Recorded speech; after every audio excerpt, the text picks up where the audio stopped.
How you doing, sir? I'm doing fine. Hey. How are you? Yeah, boy, this weather is so It is very nice. pretty. Yeah, So okay. tell me a little bit about yourself. Like I said, my name is Mike Hatcher. I was diagnosed with MS in 1998. Wow. So I've had that, I think 26 years now. 26 years, Mhm. Wow. Yep. I'm retired from the military, from the Navy. I was diagnosed. It was funny because I was coming home for Christmas. I was driving home from Virginia, and my right eye started bothering Your me. right eye? My right eye started bothering me, and I thought as I got home, I wonder, at the time I was working with lasers. We were doing like laser surgeries and things like that. And I said, I wonder if I zapped myself with the laser. Yeah. And I said, because I couldn't, my eye was like blurry, really blurry in my right eye. Right. And as it continued to go on, the next day or so, it got completely gray. So I couldn't see anything out of my right eye. And I was just wondering, what could I have possibly done? I also thought about when I stopped to get gas, did I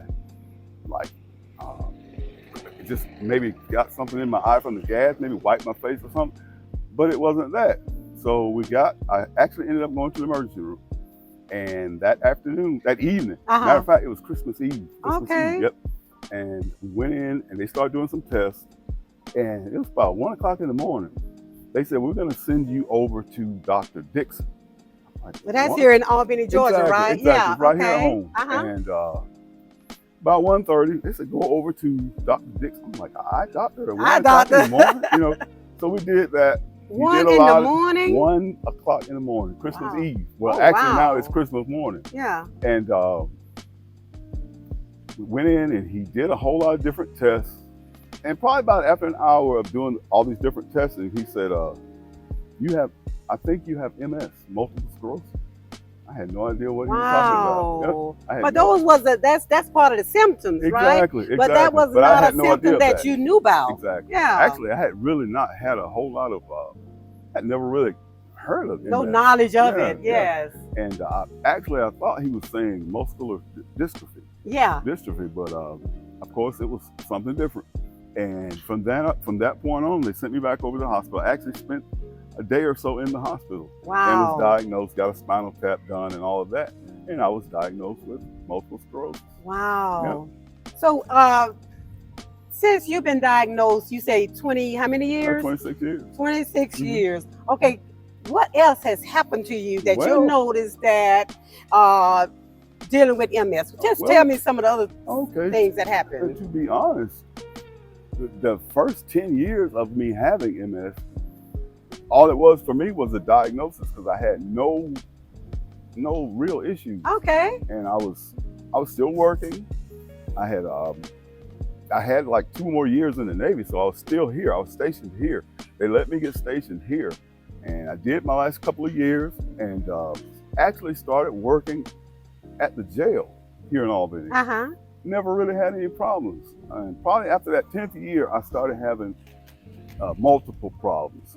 Problems with my legs, stiffness, and ended up having several different occasions of flare-ups.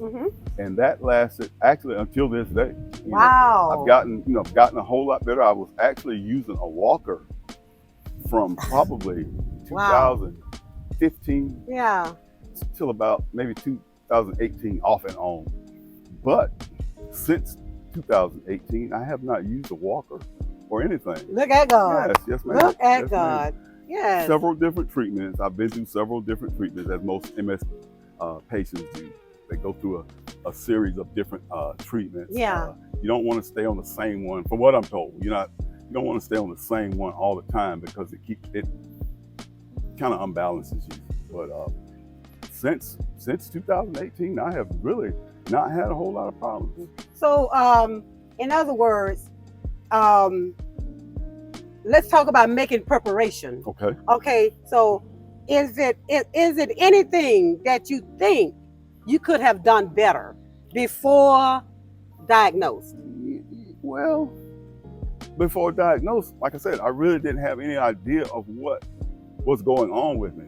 Now, once I was diagnosed, I was fully on board. Okay. I was fully on board with whatever I needed to do to make this situation better, or to relieve anything anything that's going to make it worse. Mm-hmm. I tried to adhere and do whatever the doctors wanted me to do. So I did that, but of course, you know, with MS, it's different for each person. Yeah. You know, you can have somebody that's totally debilitated, and Mm-hmm. then you can have somebody that if you didn't know, if they didn't tell you, you probably wouldn't even know. You know, that's So one of the things that with people with MS, they'll say, "You got MS? Well, you don't look like it."